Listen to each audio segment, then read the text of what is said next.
Hello everyone, कैसे हैं आप सब लोग। सिविल सर्विस एग्जामिनेशन की प्रिपरेशन अगर आप इंग्लिश मीडियम में करना चाहते हैं then you are at the right place. Change the medium for UPSC is the name of the channel. Do subscribe this channel and share among all the Hindi medium aspirants, जिससे ज्यादा से ज्यादा जो Hindi medium के एस्पिरेंट्स हैं वो अपने medium को हिंदी मीडियम से इंग्लिश मीडियम में चेंज कर सकें और अपने सिलेक्शन के चांसेस को और ज्यादा इंक्रीज कर सकें। अब आपके दिमाग में एक ये क्वेश्चन आता होगा, is it really possible to change the medium from Hindi medium to English medium despite having studied from first class to intermediate और even the graduation? Still is it possible to change the medium from Hindi medium to English medium? Yes, it is possible to change your medium from Hindi medium to English medium and enhance your chances of getting into the civil service examination manifold. और ये एक known fact है, आपको पता है कि UPSC में selection ज्यादा से ज्यादा इंग्लिश मीडियम में होते हैं।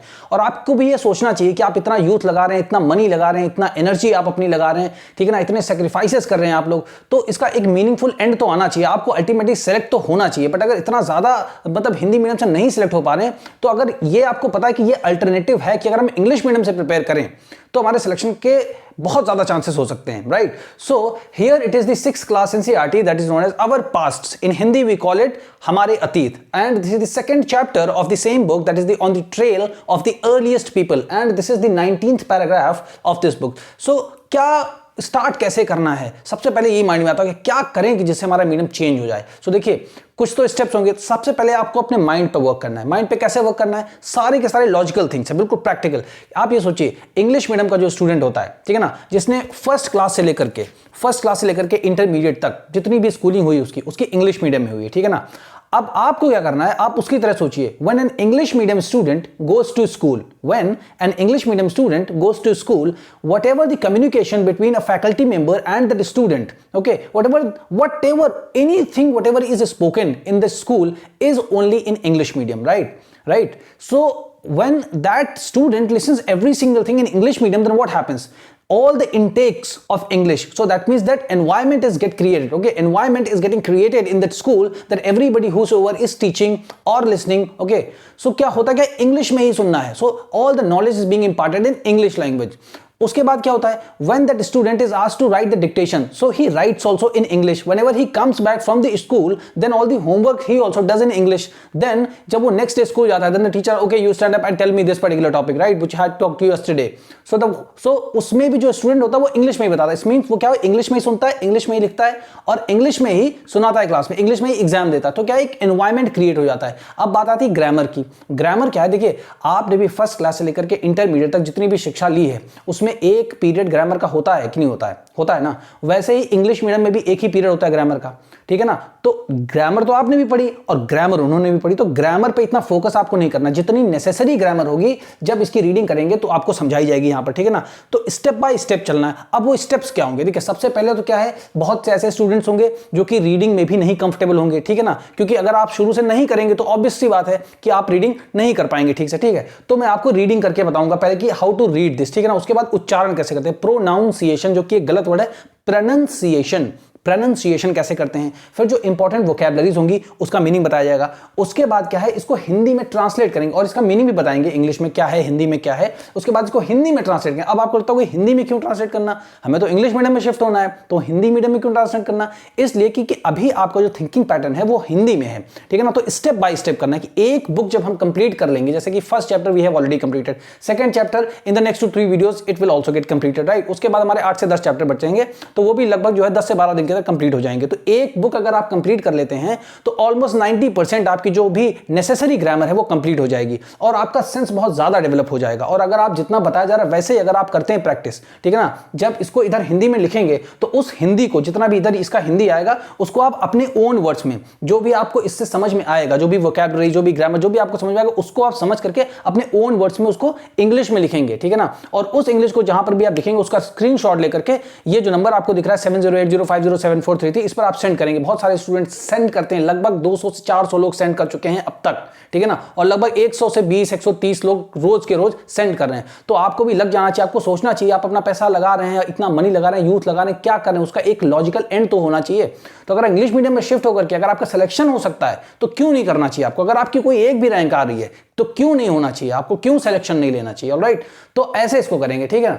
तो सबसे पहले क्या है कि मैं अब इस लेक्चर को, देखिए, सबसे पहले अगर आपको इंग्लिश मीडियम में शिफ्ट होना है तो आपको क्या है, सबसे ज्यादा आप इंग्लिश को सुनना शुरू करें। अब वो कहां जाएंगे, अब आपको कहीं और नहीं जाने कि मैं इसको पूरा इंग्लिश में आपको समझाऊंगा। तो first half of this lecture, जैसे ये लेक्चर है इसको हम लोग 2 भागों में डिवाइड करेंगे, ठीक है ना। फर्स्ट हाफ जो लेक्चर होगा उसको पहले पूरा का पूरा मैं आपको इंग्लिश में ही बोल के समझाऊंगा, जिससे कि आपकी अंडरस्टैंडिंग धीरे धीरे स्टार्ट हो सके डेवलप होना, ऑलराइट। फिर उसके बाद हिंदी और इंग्लिश मिक्स करके पढ़ेंगे, जिससे आपको लगे तो कि हाँ अब मैं इंग्लिश मीडियम का स्टूडेंट हूं। तभी तो आपके अंदर कॉन्फिडेंस आएगा जब आपको समझ में आना शुरू हो जाएगी इंग्लिश, जब आप लिख लेंगे इंग्लिश, जब आप स्पीकिंग कर पाएंगे, और एट द एंड हम स्पीकिंग की भी प्रैक्टिस करेंगे, ऑलराइट। सो चलिए स्टार्ट करते हैं। So this is the 6th class NCERT, that is the our past, and this is the second chapter on the trail of the earliest people, okay, and this is the 19th paragraph, alright. So now this is the name of the chapter, okay. So whenever we are reading any chapter, okay, so what we need to focus on, we should just try to get the meaning out of it, that what is the meaning this particular line is holding in itself, so that once we will be able to decode the meaning of this particular heading, we would be able to know that what this particular chapter has in itself, what meaning it has, right? What kind of content it is going to talk about to the reader, all right? So let's try and understand what is the meaning of this particular line. That is the heading, or that is the name of the second chapter of the our past NCERT, that is the 6th class NCERT, all right? So here it is the on the trail of the earliest people. So on meaning, you know, okay, this, and this is the article, this is the article, this is the preposition, all right. So they don't have any separate meaning, all right. So the main keyword are here earliest people and trail, okay. So here the meaning of the trail is like address, okay, you understand, like the address, okay.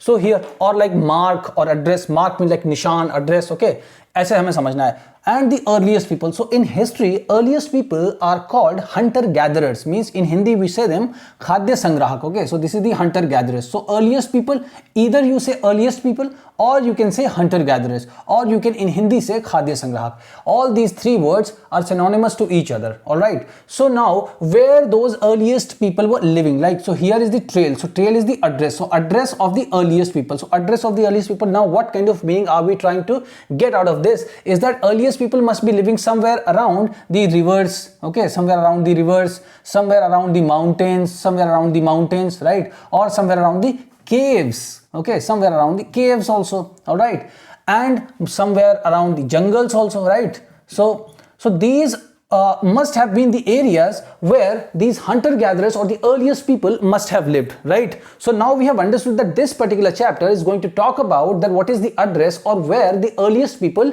used to stay, okay. And those earliest people in this chapter, the first paragraph talks about the 20 lakh years back, that is 2 million years back, okay. So those were the earliest people who have lived on this earth. So what those people used to eat, how they used to speak, what they used to speak, what kind of paintings they used to do, okay. So it means now we are just trying to know the life, the entire life of the earliest people or the hunter gatherers who lived on this earth 20 lakh years ago, 20 lakh years back, all right. So now here we can understand the meaning of the name of the chapter, okay. So now let us move ahead. So here first of all what has happened, that the old stone age, okay, old stone age, what is the meaning of old stone age? That is the Paleolithic period, okay, that's the old stone age. And this is the Mesolithic, okay, Mesolithic age, that is the middle stone age, all right. And this is the Neolithic, that is the new stone age,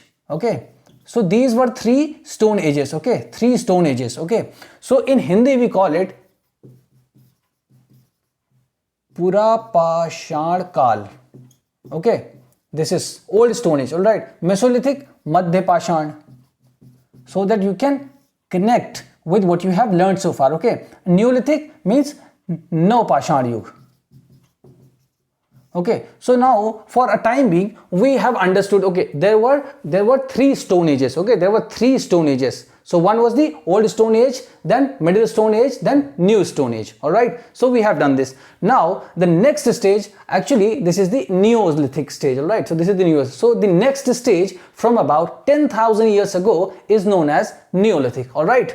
So now we have understood at least, you know, this much, just like we have heard, हाँ, कि ऐसा कुछ होता है something, okay. Now we are coming on to the 19th paragraph. So I'm going to read this first, all right. So how to read it, okay.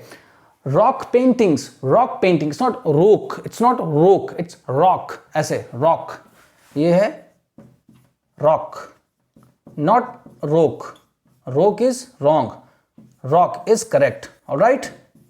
So it's rock paintings. Rock means क्या होता है? पत्थर, stone, पत्थर, rock, शिला बहुत बड़ा, ठीक है ना, माउंटेन जैसे टाइप के होते हैं, ठीक है ना. So rock paintings and what they tell us. So what rock paintings tell us. Suppose if we see the rock paintings here, okay, if we see the rock paintings here, something is made like this, okay, something is made like this. So what these paintings convey to us, okay, what these paintings convey to us, what these paintings tell us, okay, speak to us, what these paintings speak to us, right? So how we can understand, like suppose we have seen this particular painting over here, so what kind of meaning are we able to draw out of it? All right, so this is what is being talked about in this particular paragraph. Okay, so let's read it first. Okay, many of the caves in which these early people lived have paintings on the wall. So you have to read like this: many of the caves in which these early people lived have paintings on the walls. So early people, again here, early people means hunter gatherers. All right, early people means hunter gatherers. Early people means hunter gatherers, or खाद्य संग्राहक in Hindi we can say. खाद्य संग्राहक, right? So many of the caves in which these early people have lived have paintings on the walls. Some of the best examples are from Madhya Pradesh and southern, it's not southern, it's southern Uttar Pradesh. It's southern Uttar Pradesh, okay? These paintings show wild animals. These paintings show wild animals drawn with great accuracy and skill. Drawn with great accuracy and skill. This is how you should read, all right? So इसको read करके हमने देखा, ठीक है ना, we have read it. अब basically क्या बता रहे हैं कि जो हंटर गैदरर्स थे, मींस जो खाद्य संग्राहक थे, वो जिन गुफाओं में रहे, मेनी ऑफ द केव्स, ज्यादातर गुफाओं में जहां वो रहे, वहां पर उन्होंने दीवार पर पेंटिंग की, have paintings on the wall, ठीक है ना, जहां पर भी वो रहे उन्होंने कहा कि दीवार पर क्या की, पेंटिंग की. अभी इसको हम हिंदी में लिख कर देखें, okay. Some of the best example, जो कुछ सर्वश्रेष्ठ, बेस्ट एग्जाम्पल सर्वश्रेष्ठ उदाहरण है ना, जो कि बहुत सर्वश्रेष्ठ उदाहरण कहां से आते हैं, मध्य प्रदेश से और सदर्न उत्तर प्रदेश है, ठीक है ना, साउदर्न नहीं पढ़ना इसको, सदर्न उत्तर प्रदेश है, ठीक है ना, दक्षिणी उत्तर प्रदेश से आते हैं, ठीक है ना. जो सबसे ज्यादा मतलब जो ये रॉक पेंटिंग्स हैं, उनके सबसे अच्छे उदाहरण जो हैं, जो जहां पर सबसे अच्छी रॉक पेंटिंग्स पाई जाती हैं, where means Madhya Pradesh and southern Uttar Pradesh are the areas where the best of the examples of the rock paintings are available. Alright, so now क्या है, these paintings show wild animals. Okay, जो ये पेंटिंग्स हैं वो क्या दिखाती हैं, शो क्या दिखाती हैं, वाइल्ड मतलब जंगली जानवरों के चित्र दिखाती हैं, जंगली जानवर बने होते हैं, ठीक है ना, दीवार पर, उनको दिखाती हैं. Drawn with great accuracy and skill, बनाए गए हैं, ड्रॉन मतलब इसको ऐसे कहते हैं ड्रॉ करना, जैसे ऐसा होता है ना, ये करना, ड्रॉ करना, ऐसे ऐसे करना, ड्रॉ करना, ठीक है ना, ये हो गया ड्रॉ करना. सो ड्रॉन विद ग्रेट एक्यूरेसी मतलब बहुत सही तरीके से, ग्रेट एक्यूरेसी मतलब बहुत सही तरीके से ध्यान रखा गया, कहां पर नोज होनी चाहिए, ठीक है ना, फोरहेड कैसे बनाना चाहिए, हेयर्स कैसे होने चाहिए. ऑलराइट, सो मतलब बहुत ज्यादा एक्यूरेसी के साथ बनाया जाएगा, बहुत ज्यादा एक्यूरेसी और कुशलता के साथ बनाए गए हैं, ठीक है ना. तो ये इसका मतलब हो गया, ठीक है. अब इसमें कोई आपके अंदर जो बहुत ज्यादा खौफ रहता है, देखिए हर जगह ग्रामर नहीं लगी होती, बस खाली क्या है कि कहीं पर ये लिव्ड लगा दिया, लिव है तो ईडी लगा दिया, तो ये क्या हो गया, पास्ट टेंस हो गया, मतलब क्या बता रहे, पीछे की बात, जहां पर वो रहे, तो लिव्ड मतलब यहां पर हो जाएगा रहे, ठीक है ना. और हैव पेंटिंग्स, हैव मतलब होता है कि पास होना, ठीक है ना, तो यहां पर इसका सेंस क्या निकलेगा, have paintings on the wall मतलब दीवार पर पेंटिंग्स थी, तो मतलब दीवार के पास पेंटिंग्स थी, ठीक है ना. सो मतलब हमें इसका क्या करना है, सेंस डेवलप करना है. अभी हम जब इसको यहां पर लिखेंगे तो आपको समझ में आ जाएगा, और बाकी आपको सारे मीनिंग्स पता है, बहुत ज्यादा ग्रामर इसमें है नहीं, ठीक है ना, तो कोई आपको दिक्कत नहीं है, ठीक है. आपको रीडिंग करके बता दिया, इंपॉर्टेंट वोकैबुलरीज हमने देख ली, ठीक है ना, कि अर्ली पीपल लिखा है, उसका मतलब होता क्या है, एक्चुअली हंटर गैदरर्स होता है, जिसको हिंदी में हम क्या कहते हैं, खाद्य संग्राहक कहते हैं, ठीक है ना. और पेंटिंग्स को हम ऐसे ही लिखेंगे पेंटिंग्स, ठीक है ना, क्योंकि पेंटिंग्स का मतलब हमें लगता है कि सारे जितने भी स्टूडेंट्स हैं वो समझ सकते हैं इजीली कि पेंटिंग्स मतलब क्या होता है, ठीक है ना. तो अब उसके बाद बेस्ट एग्जांपल्स हमारे क्या हो गए, सर्वश्रेष्ठ उदाहरण हो गए. आर फ्रॉम मतलब से, ठीक है ना, आर फ्रॉम मतलब से, और कहां से हैं, मध्य प्रदेश और हमारे दक्षिणी उत्तर प्रदेश के एरिया से हैं, ठीक है ना. दीज पेंटिंग्स मतलब ये, यहां पर दीज मतलब हो जाएगा ये पेंटिंग्स जो है, शो मतलब क्या होता है, दिखाना, वाइल्ड मतलब जंगली जानवरों को दिखाती हैं, जो कि बनाए गए हैं ग्रेट एक्यूरेसी मतलब बहुत सही तरीके से, ग्रेट यहां पर हो जाएगा बहुत सही तरीके से और कुशलता के साथ, ठीक है ना. अब इसको हिंदी में लिखते हैं, ठीक है ना. देखिए, rock paintings and what they tell us, ठीक है ना. तो अब रॉक पेंटिंग मतलब क्या लिखेंगे, मान लो लिख लेते हैं पत्थर पर जो पेंटिंग है ना, पत्थर की पेंटिंग्स या पत्थर पर जो पेंटिंग होती है ना. अब देखिए, अब इसको हमें ये नहीं देखना कि हमें एग्जैक्ट हिंदी सही है, क्योंकि हमें हिंदी में हमें सिर्फ सेंस डेवलप करना और फिर इसको ट्रांसलेट करना, इसलिए हम लिख रहे हैं कि हम ये समझ गए. अब हम इसको यहां पे हिंदी में लिखेंगे कि हम इंग्लिश मीडियम में कैसे अपने आप को स्ट्रेंथन करना स्टार्ट करते हैं, ठीक है ना. सो रॉक पेंटिंग्स, तो आप इसको समझिएगा रॉक पेंटिंग्स ही, ठीक है ना. उसके बाद and what they tell us, rock paintings वो हमें क्या बताती हैं? अब और क्या हमें हमको जो है वो लिखने की जरूरत नहीं, मीनिंग नहीं लिखने की जरूरत, ठीक है ना। रॉक पेंटिंग्स वो हमें क्या बताती हैं, वो हमें क्या बताती हैं, ठीक है ना, ऐसे करके। ये हो गई हमारी heading. Now many of the caves, ज्यादातर गुफाओं में जहां अर्ली पीपल, जहां पर खाद्य संग्राहक लोग रहे, ठीक है ना, ज्यादातर गुफाओं में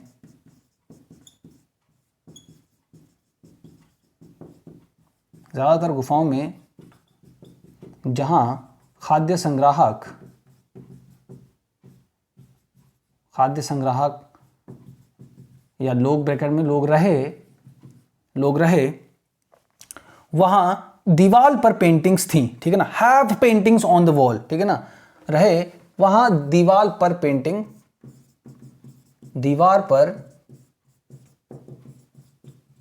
पेंटिंग्स थी। अब देखिए इसका मतलब क्या समझ में आ रहा है, अगर नहीं आ रहा तो क्या गड़बड़ी है इसमें, ठीक है ना। ज्यादातर गुफाओं में जहां खाद्य संग्राहक रहे वहां दीवार पर पेंटिंग्स है। अब देखिए क्या मतलब, क्या कर सकते हैं कि खाद्य संग्राहक, या तो इनको पहले लिख दें, खाद्य संग्राहक जिन गुफाओं में रहे, खाद्य संग्राहक ज्यादातर जहां रहे, खाद्य संग्राहक ज्यादातर जिन गुफाओं में रहे, तो ऐसे भी लिख सकते हैं। चलिए एक बार ऐसे लिख करके देखते हैं। डेवलप करना है सेंस, हमको परफेक्ट नहीं बनना है, इसीलिए मैं इस तरीके से लिख रहा हूं, ठीक है ना। अब देखिए खाद्य संग्राहक जिन गुफाओं में या ज्यादातर जिन गुफाओं में, ऐसे भी लिख सकते हैं हम, ठीक है ना। खाद्य संग्राहक ज्यादातर जिन गुफाओं में रहे वहां दीवार पर पेंटिंग्स थी, वहां दीवार पर पेंटिंग की। ये ज्यादा सही लग रहा है, ठीक है ना। खाद्य संग्राहक ज्यादातर जिन गुफाओं में रहे वहां दीवार पर पेंटिंग की, ठीक है ना, तो ये ज्यादा सही लग रहा है। गलत ये भी नहीं है, बट हमें ज्यादा से ज्यादा सेंस डेवलप करना है, और देखिए एक तो होता है इसमें ये तरीका होता है, देखिए सिंपल सा रूल होता है कि हिंदी का जो सेंटेंस स्ट्रक्चर होता है, ठीक है ना, उसमें क्या होता है, सबसे पहले सब्जेक्ट आएगा, फिर क्या होता है, ऑब्जेक्ट आएगा, फिर क्या होता है, वर्ब सबसे लास्ट में आती है। और इंग्लिश का जो सेंटेंस स्ट्रक्चर होता है, इसमें सबसे पहले सब्जेक्ट आता है, फिर इमीडिएटली सब्जेक्ट के बाद आता है वर्ब, फिर आता है सब्जेक्ट, फिर उसके बाद आता है ऑब्जेक्ट।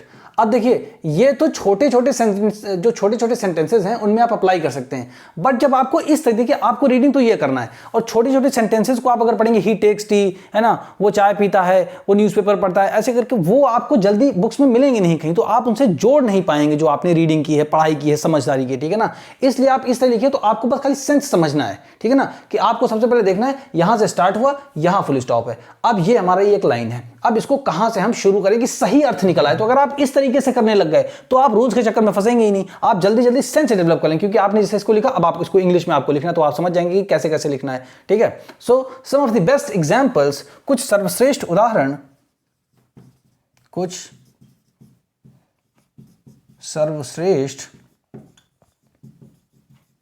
उदाहरण मध्य प्रदेश और दक्षिणी उत्तर प्रदेश से आते हैं।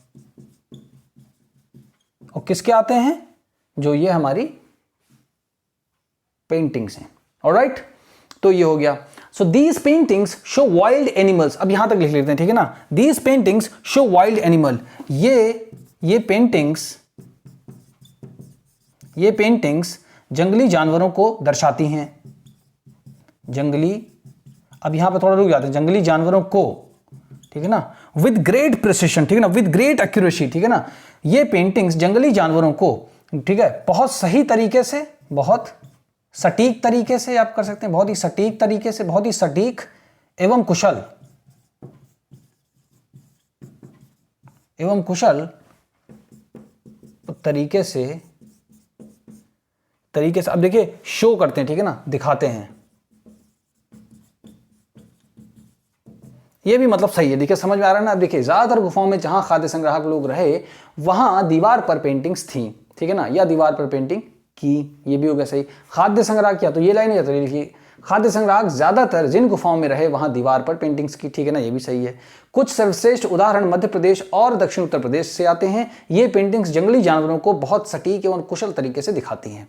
हाँ ये सही है। तो बस इसको आपको क्या करना है, इंग्लिश में ट्रांसलेट करना, हो वो ये नहीं करना अपनी तरफ से जो आए टूटे फूटे सेंटेंसेस, आपको ग्रामर का नहीं पता आता कुछ नहीं, जब आप लिखेंगे, जब इसको सेंड करेंगे तो जहां जहां पर भी गैप होगा इंप्रूवमेंट का वो मैं आपको लिख के सेंड करूंगा, तो वहां से आप इंप्रूव करना शुरू करेंगे, तब आप एक्चुअल ग्रामर सीखना शुरू करेंगे, क्योंकि आप यूपीएससी के लिए प्रिपेयर कर रहे हैं, ठीक है ना। अब देखिए, अगर मान लीजिए स्पीकिंग के, मैं मान लीजिए कुछ भी करना हो प्रैक्टिस, तो सबसे पहले क्या हमारे दिमाग में, देखिए बहुत ईजी, इसीलिए छोटे छोटे पैरास को करा रहा हूं। मेरा सिर्फ एक ही फोकस है, केवल हिंदी मीडियम के जो स्टूडेंट्स हैं, केवल हिंदी मीडियम के जो स्टूडेंट जो विलेजेस से हैं, जो बहुत अच्छे अच्छे स्कूल्स में नहीं जा पाए, इंग्लिश मीडियम स्कूल्स में नहीं स्टडीज कर पाए पैसे की वजह से, या कहीं ऐसे इलाके में रहते हैं जहां नहीं जा सकते, बट उनके अंदर जज्बा है, उन्होंने आगे चल के पढ़ाई अच्छी की है, बट उनका मन है कि वो सिविल सर्विसेज की प्रिपरेशन इंग्लिश मीडियम में करें, सेलेक्ट हों, ज्यादा अच्छा काम करें, सिर्फ उन पर फोकस है, केवल इंग्लिश, केवल हिंदी मीडियम के स्टूडेंट पर फोकस है मेरा बस, और किसी चीज पर नहीं है। तो इसीलिए छोटे छोटे पैराग्राफ्स को बताया कि स्टेप बाय स्टेप आप आगे बढ़ सकें और स्ट्रेंथन उसके। एक बुक आपको कंप्लीट करनी है बच्चे 6 क्लास, ठीक है ना। अब जैसे मान लीजिए बोलना शुरू करते हैं, ठीक है ना। अब जैसे बोलने के लिए सबसे पहले क्या हमारे में, देखिए सबसे पहले क्या होता है, whenever it comes to speaking, what is that first thing that comes to your mind whenever you are even thinking of speaking in English? What is that first thing? That you at least have something in your mind to speak, means some kind of matter do you have, right? Or you are blank, right? So mostly what happens that we are blank, we don't have any matter in our mind, right? We don't have anything to speak. So right now here, what is the most important thing is that we have this story in our mind. Now at least we know that what to speak. Okay, so means whether are we able to speak something or not, that is a different question altogether, but at least we have something, we know this story that is in our mind, that yes, this is the story, and now the question is like how to speak, like from where to start, how to say, right? So we need to memorize, or we need to take out these few key words, like so suppose this early people or hunter gatherers, we know, right? So early people or hunter gatherers, so here we know about the rock paintings. Okay, so it means you start like rock paintings, okay, like you just have to speak about these keywords only, okay, only keywords, no need to grammar, nothing like that. At least suppose you are speaking only words, okay, but you speak those words in a sentence manner, okay, so that at least you could get a kind of feeling that I am speaking in English, okay।